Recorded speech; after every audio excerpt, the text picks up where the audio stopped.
If you're young and just single and a mother, You never know what God can do. but you better believe you can make it through it. Stand up tall and pay your dues. This is YSM. What's up, y'all? Welcome to Young Single Mothers. My name is Yolanda, and it's the final episode of the season. Forgive me for being excited. It's not that I don't love y'all, it's just that God has been so good. So I have been doing a 3-part season finale. So if you haven't seen the first 2 parts, please go and watch them so you can have an idea of what has brought us to this day. I am calling today him. So you might have a her, you might have a him and a her, you might have hims and hers, whatever the case. I want to talk about not necessarily my son, but the child in this whole equation of life. Because I am both a child and a mother. Okay, I'm losing my train of thought here. Scrap that. So yeah, I'm very excited. Yes, we have come to this point, and pretty much the reason that this talk show exists is because of the human being I'm going to talk about today, and that is my son. I remember him being just the happiest baby in the world. Like, he was just always laughing, just an angel, like a real angel. And I remember the earlier years just being a breeze. They really were. Of course, they're the hard moments, but it was so much easier then. But now that he's growing, it's becoming a little bit harder. You know, he is his own person. He has always been his own person. He has his own personality. He's now starting to make sense of the world and understand the world. And of course, I have a big part to play in that. I'm his mom. He spends a lot of time with me. I try my best to speak into his life what I can. And it's not always easy. It's actually tough. And a recent event that I'm going to share with you as candidly as I can is I've been house sitting, and initially he moved out with me. It was like, yay, we get to have time as a unit, like as a family, just me and him. And I think 2 months in, he was like, I'll go back to my grandparents' house. That hit me hard. Yeah, it broke my heart. It broke my heart because I felt like, am I failing as a mom? Have I done something wrong? I just felt very back to that feeling of rejection, inadequacy. I bawled my eyes all day the day he left. I mean, I still see him every single day. But that really made me realize that this person is growing. This person is reaching a place of, I guess, wanting to be independent of me. And I think that scared me as a mom, because I think all mothers have that thing of, I want to be needed. And I mean, if you're a mom in there and you've got all the kids and you struggle with the same thing, I want to hear from you so that I don't feel alone. But that really hit me that, you know, this is a human being. He is his own person. And as much as, yes, the earlier years were easier, I still have to embrace the days ahead. I still have to be his mom, regardless of the independence he's trying to take on in his life. And how do I do that? I need all the help I can get. I'm constantly talking to who I can. My younger sister plays a huge role. My oldest sister's husband has also spoken into that. His uncles from his father's side have assisted with that. And I need these people in my life because I need to understand this little boy that is becoming a man. And I'm scared because I don't know what it's like to be a boy. You might not realize it, but I don't know. So I have to understand what's going on in his body, in his heart, in his mind. I want to be able to understand those things. So I'm taking on a whole new perspective as he is growing. I have to embrace this season of motherhood, because I know there's so many times I get stuck in the past and I get stuck in who he was. And I'm like, why do you have to grow? I just want you to be a baby again so that life can feel easier and I feel like I have a little bit more control.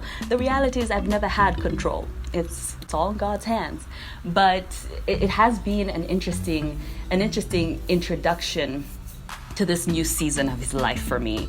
And I'm trying not to make it about me. I have to make it about him.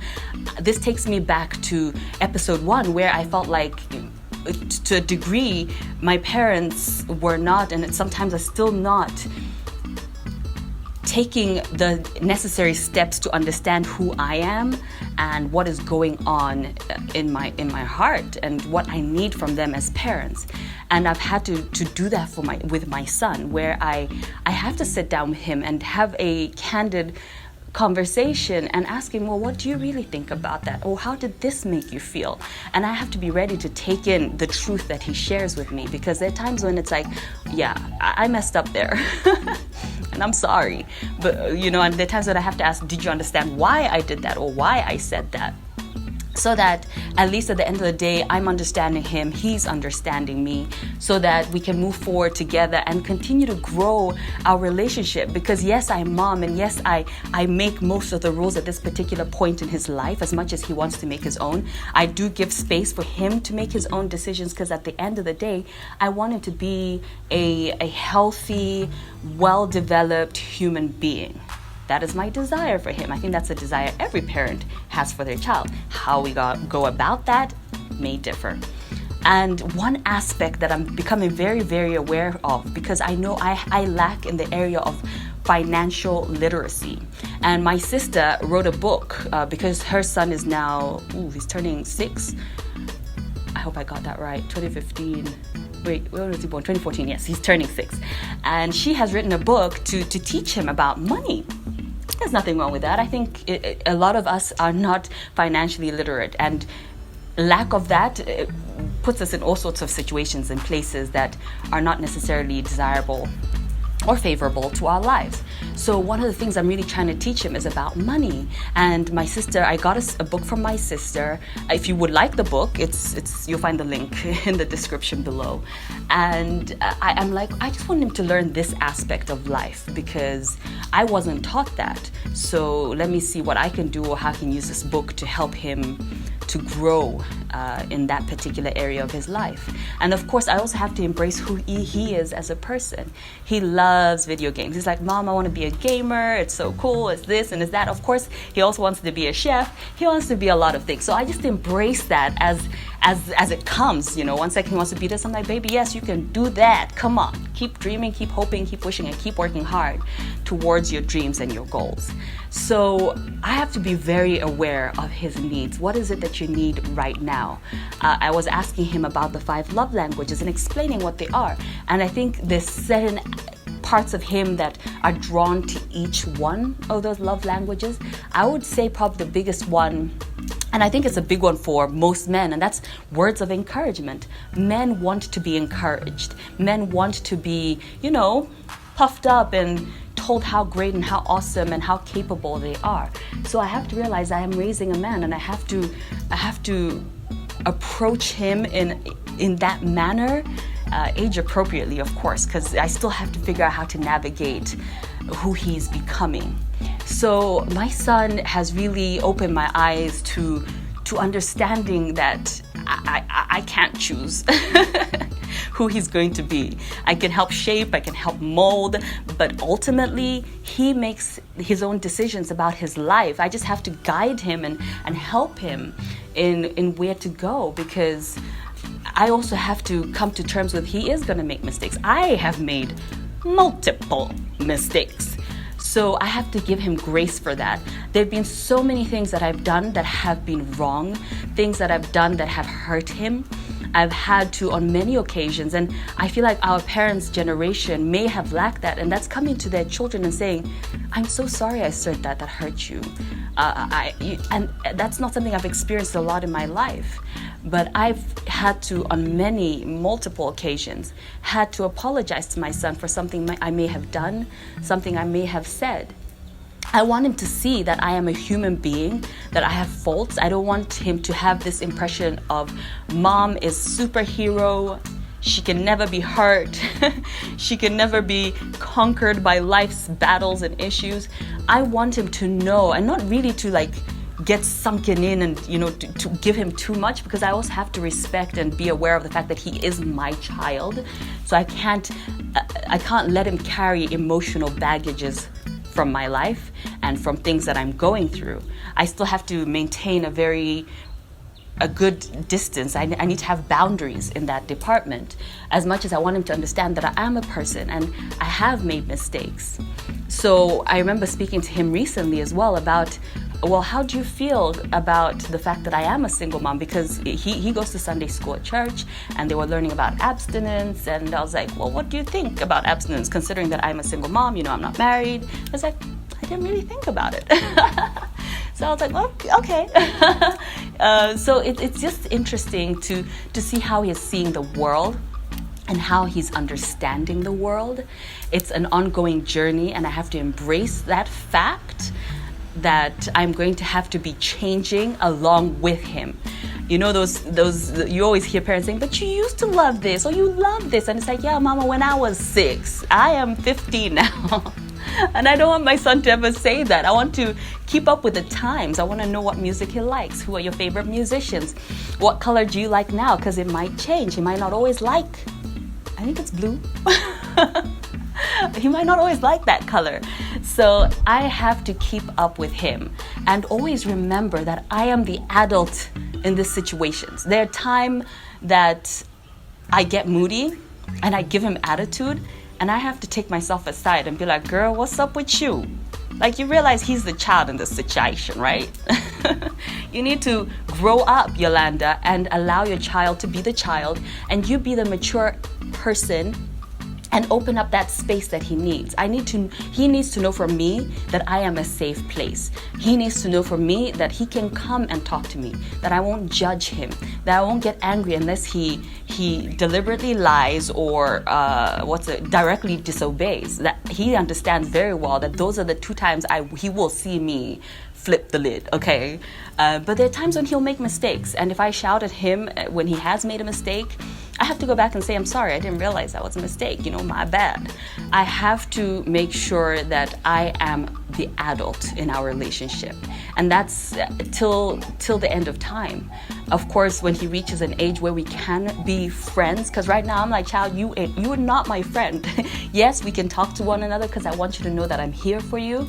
But you have to realize that I'm also your mother. I'll always be your mother, but our relationship is going to be changing along the way.